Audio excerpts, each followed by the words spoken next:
여러분 안녕하세요. 스포츠캐스터 박찬입니다. 축구 전문 기자 한준입니다. 최근 바이에른 뮌헨에서 주전 경쟁에 밀렸던 국가대표 수비수 김민재 선수에게 기회가 찾아왔습니다. 유럽 축구연맹 공식 채널을 비롯한 거의 모든 매체들이 레알 마드리드와 챔피언스리그 준결승 1차전에 김민재 선수가 선발 출전할 것이라고 전망하고 있는데요. 유럽 축구연맹 공식 프리뷰 및 양 팀의 최신 소식을 통해 주드 벨링엄과 비니시우스를 막는 특명을 받은 김민재 선수의 도전을 전망해드리겠습니다. 별들의 전쟁이라고 불리죠. 월드컵과 더불어 세계 최고 수준의 축구대회로 불리는 UEFA 챔피언스리그 이제 준결승전이 펼쳐지는데요. 오랜만이라고 해야 될까요? 과거 이영표, 박지성 선수가 한 팀에 있었던 PSV 에인트호벤이 AC 밀란과 챔스 4강전을 치렀을 때 이후 처음으로 두 명의 한국 선수를 챔스 4강에서 볼 수 있게 됐고 각기 다른 팀 선수로 4강에 오른 것은 사상 처음인데 김민재 선수의 바이에른 뮌헨은 5월 1일 수요일 새벽 4시에 레알 마드리드와 홈경기 치르고 이강인 선수의 파리 생제르맹은 5월 2일 목요일 새벽 4시에 도르트문트 원정으로 이제 파리 생제르맹의 준결승 1차전을 치르게 되고 각각 5월 8일과 9일 새벽에는 경기장을 바꿔서 또 4강 2차전을 치르게 되거든요. 먼저 열리는 경기가 이제 바이에른 뮌헨과 레알 마드리드의 경기고 이 경기부터 살펴보도록 하겠습니다. 네, 자 UEFA 이제 공식 프리뷰를 보면 바이에른은 21번째 유로피언컵 챔피언스리그 준결승에 진출하면서 챔피언스리그 역사상 13번째로 준결승에 진출했다고 밝히고 있습니다. 이 숫자를 뛰어넘을 수 있는 팀은 단 한 팀, 레알 마드리드뿐인데요. 스페인 클럽 레알 마드리드는 챔피언스리그 4강 진출 횟수 역시 타의 추종을 불허하는 17번째로 기록적인 33번째로 이 무대에 올랐습니다. 예, 레알 마드리드와 바이에른 뮌헨이 챔피언스리그 역사상 4강에 가장 많이 올라온 팀이다. 그리고 우승은 뭐 이제 레알 마드리드가 13번으로 압도적으로 많고 바이에른 뮌헨도 그 뒤를 잇고 있는 팀이니까 이 경기는 어떻게 보면 챔피언스리그의 클래식 매치라고 할 수 있겠습니다. 네, 이 두 팀이 챔피언스리그 준결승에서 8번째 맞대결을 펼치는 것은 어쩌면 당연한 일이며 이는 대회 역사상 가장 많은 5번의 맞대결을 펼치는 것이기도 합니다. 두 팀 모두 마드리드와의 최근 7번의 맞대결에서 6승 1무 무패를 기록 중이며 모두 챔피언스리그 본선 진출에 성공했고 바이에른은 지난 7번의 4강전 중 4번을 승리로 이끌었다는 점에서 어느 정도 위안이 될 수 있습니다. 양팀의 역대 전적 살펴보면요. 공식 경기 기록으로 봤을 때 바이에른 뮌헨 기준 12승 3무 11패로 좀 앞서 있는 모습을 보이는데요. 흥미롭게도 득점은 양팀 모두 42골로 갔습니다. 네. 그런데 이게 역사 전체를 놓고 봤을 때니까 완전 옛날 기록까지 사실은 지금 경기에 반영하기는 좀 그렇잖아요.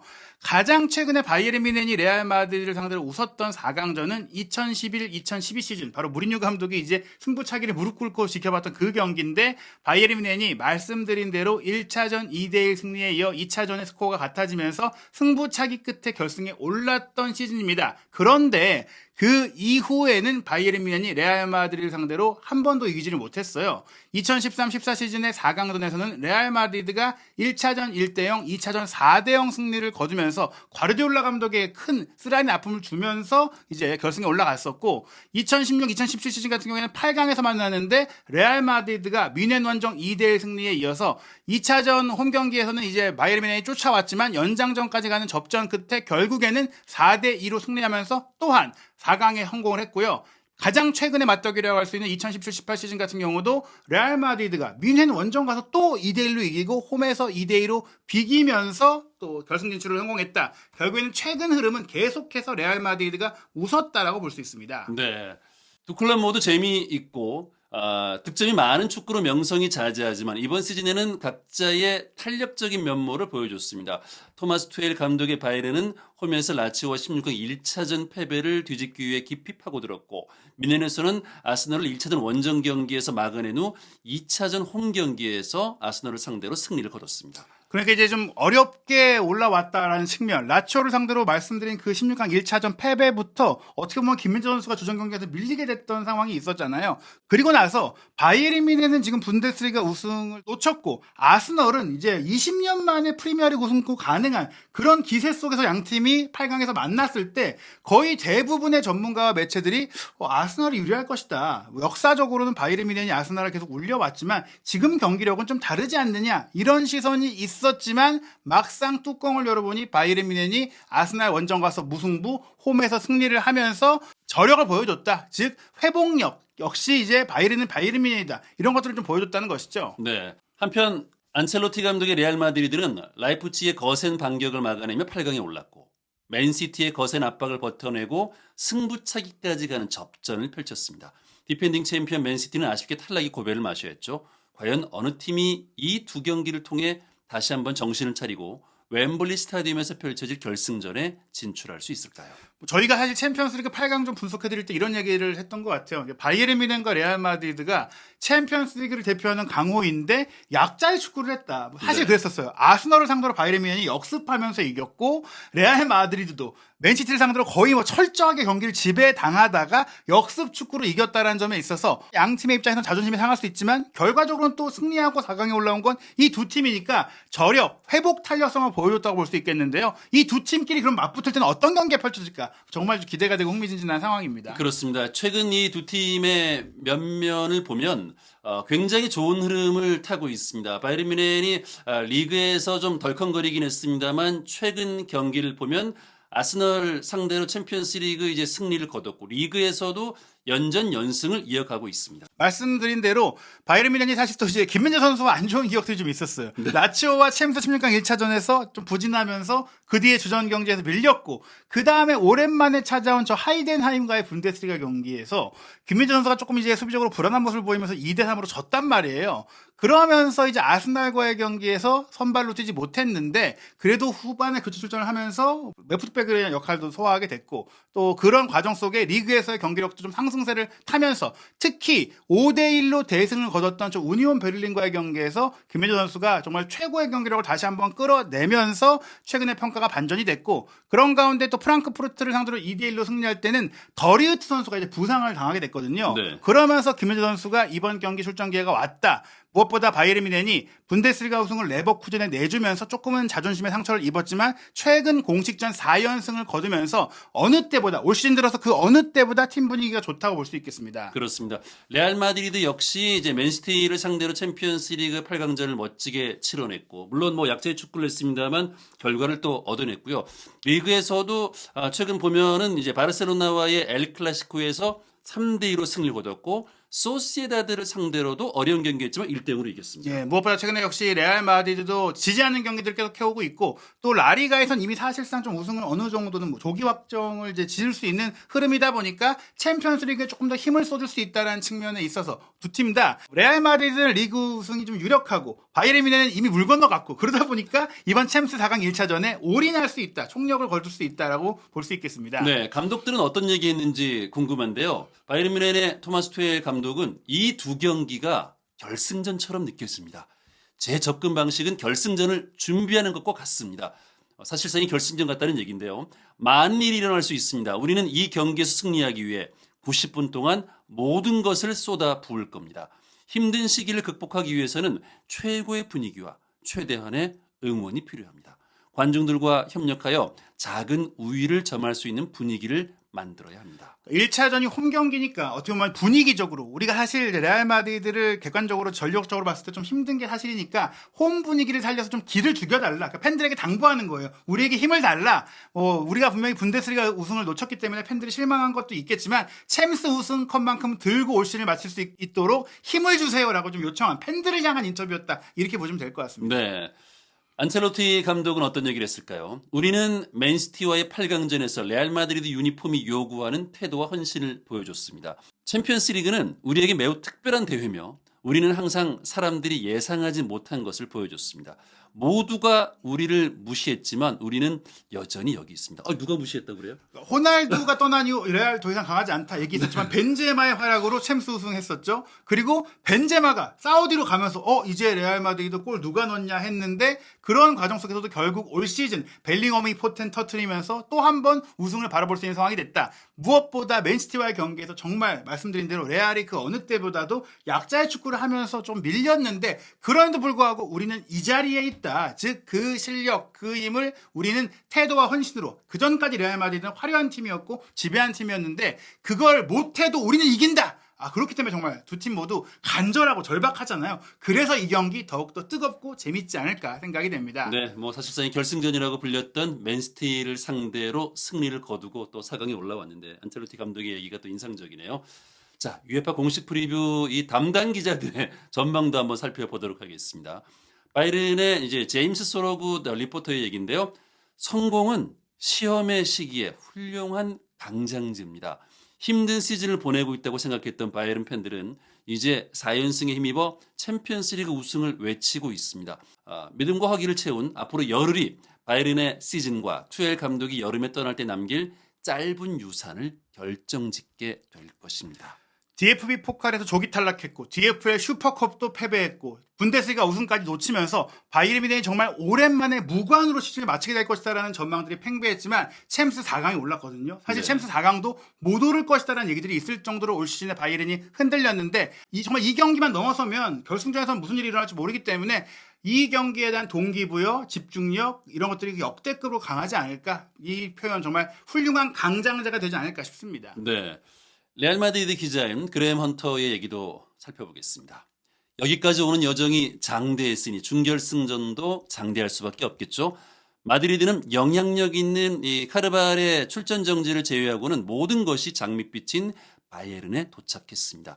이번 시즌까지 모든 대회에서 86골과 어시스트를 기록한 주드 벨링엄, 비니시우스 주니어르, 호드리구는 휴식을 취했습니다. 하지만 최근 바이에른의 공격 생산성을 고려할 때 밀리탕이 부상에서 복귀하면 결국 균형을 맞출 수 있을까요? 이 세 명의 트리오, 정통 9번 공격수가 없지만 이 세 명의 조합을 통해서 벨링엄의 가짜 9번 역할, 비니시우스 조니어까지 가짜 9번 역할을 하고 호드리고까지도 가짜 9번 역할을 하는 셋 다 가짜 9번이 되는 네. 스위칭 플레이를 통해서 많은 골을 만들어내고 있는 가운데 바이에른 뮌헨도 사실은 케인의 엄청난 무지막지한 득점력이 터지고 있잖아요. 그렇다면 이제 수비에 관건이 있을 텐데 레알 마드리드가 올 시즌에 문제를 겪고 있는 이유가 이 밀리탕이 십자인대 부상으로 이탈했다가 이제 막 돌아오고 있거든요. 아직 이 경기 뛸 수 있는 컨디션인지 풀핏인지는 모르겠지만 밀리탕이 돌아온다면 힘이 될 수 있다라는 하나의 화두를 던진 것인데요. 이러한 가운데 UEFA 공식 채널이 양 팀의 예상 선발 명단을 공개했는데 버리우트에게 확실하게 밀렸던 김민재 선수의 이름이 당당하게 올라와 있습니다. 그렇습니다. 최근 리그 경기에서 굉장히 좋고 인상적인 모습을 보이면서 이게 김민재지라는 느낌을 주고 있는데요. 김민재 선수에게도 이제 레알 마드리드를 상대하는 건 굉장히 기회가 될 수 있겠죠. 예, 일단 무엇보다 더리우트 선수의 부상이라는 팀 차원에서의 압제가 김민재 선수에겐 기회가 된 것인데 이 기회를 잘 살려서 여기서 사실 경기력을 잘 보여준다면 더리우트가 부상해서 회복한다고 하더라도 준결승 2차전에 굳이 잘했던 선수를 바꿀 이유가 감독에겐 없거든요. 그렇기 때문에 이 경기는 김민재 선수가 결승전까지도 본인이 기회를 이어갈 수 있는 절호의 기회라고 봐야 될 것 같습니다. 네. 일단 바이에른은 노이어가 골문 지키고 키미 선수가 오른쪽 풀백으로 지금 아주 좋은 경기력을 보이고 있죠. 왼쪽 풀백으로는 좀 더 수비적인 안정감을 위시해서 마즈라위의 출전을 UEFA 공식 채널을 예상하고 있고 김민재, 다이오의 센터백, 미드필드 라인은 고레츠카와 파블로비치가 투볼란치로 뛰고 케인의 원톱 뒤를 사네, 무시알라, 하팔 게헤이루가 채운다. 하팔 게헤이루가 왼쪽 풀백이지만 최근 이 아스날과의 경기에 더블 풀백, 왼쪽 풀백 2명을 위아래로 배치해서 수비 균형과 중원 균형을 맞췄던 것이 좀 주요했다. 그걸 레알 마드리드와의 경기도 레알의 측면 공격이 강하니까 또 쓸 수 있다라고 전망을 한 겁니다. 네. 자, 레알 마드리드는 루니 바스케스, 추아메니, 리디거, 맨디, 발베르데, 크로스, 또 카마빈가, 주드 벨링엄, 비니시우스 이렇게 호드리고까지 선발 출전합니다. 쿠르투아 골키퍼가 이미 오래전에 이제 시즌 아웃이 된 가운데 루니 골키퍼가 근데 또 맨시티와의 8강전에서 승부차기에서도 굉장한 활약을 펼쳤고 경기 중에도 많은 폭풍 선방을 했죠. 그리고 루카스 바스케스는 최근 엘 클라시코에서 엄청난 또 원맨쇼를 펼쳤고 추아메니는 원래 수비형 미드필드인데 지금 알라바라든지 밀리탕이라든지 수많은 센터백들이 다 부상을 당하면서 한 칸 내려서 센터백을 맡고 있는데 또 잘해주고 있어요. 게다가 네. 이제 공격적으로 올라갈 때는 하나의 미드필드로서 추가적인 역할까지 해주고 있고 리디거가 센터백 파트너로 뛰고 있고 맨디가 레프트백으로 부상해서 회복해서 활약 중이고 미드필드 라인에는 발베르데가 공격까지 함께 가담을 해주고 크로스가 공을 뿌려주고 카마빈가가 박투박으로 움직여주고 벨링엄이 공미이자 스트라이커 역할을 해주고 비니시우스가 이전에는 왼쪽 사이드에서 사이드 돌파만 했는데 오른쪽으로 가서 공격수 역할도 하고 무한 스위칭으로 호드리고와 위치를 바꿔가면 상대 수비를 흔들고 있거든요. 말씀드린 대로 바스케스의 출전을 예상하는 이유는 에클라시코에서 잘했던 것도 있지만 카르발이 이제 경고 누적 징계로 못 뛴다. 요 점을 또 이제 어떻게 보면 바이에른 뮌헨이 기회로 삼아야 할 것 같습니다. 네.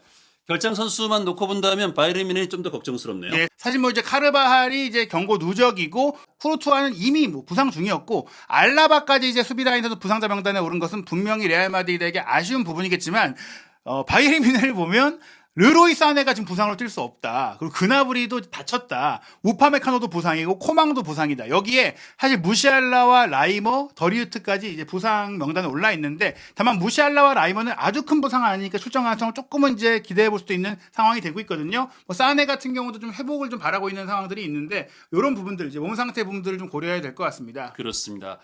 자, 후스코닷컴의 예상 라인업을 보면 이제 김민재 선수의 이제 다이어의 센터백 조합을 예상하고 있습니다. 네, 그리고 이제 왼쪽 라인에 유에파 공식 채널은 게헤이로와 마즈라이의 더블 풀백을 예상을 했지만 무시알라와 데이비스를 배치하면서 좀 공격적으로 운영할 거라고 생각을 했습니다. 사실 뭐 어떻게 저는 경기를 운영할지는 뚜껑을 열어봐야 된다고 생각하지만 그래도 투헬 감독의 생각은 그 유에파 채널의 생각과 비슷하지 않을까. 네. 김민재 선수가 그 뒤를 커버한다고 하더라도 데이비스는 너무 공격적이고 무시알라도 수비 가담이 좀 아쉽기 때문에 이런 상황이라면은 비니시우스가 최근에 오른쪽으로도 이동을 해서 플레이를 하고 있기 때문에 호드리고와 비니시우스가 이 오른쪽을 계속해서 공략하면 굉장히 힘들어질 수가 있어요. 게다가 다이어조차도 속도감에 문제가 있기 때문에 그럼 김민재 선수 혼자 이걸 다 막아야 되는데 이런 상황이라면 역시 마즈라이를 왼쪽 백으로 놓고 그 앞에 게이로까지 두지 않겠느냐라고 생각이 들고요. 또 하나 주목할 부분들이 앞에서 정적으로 뛰는 공격수가 없는 레알 마드리드예요. 벨링엄도 뒤에 있다가 어느새 앞으로 다가오고 호드리고와 비니시우스는 서로 계속 위치를 바꿔가면서 사이드에 있다가 안으로 들어오고 그리고 침투 타이밍이 굉장히 빠르단 말이에요.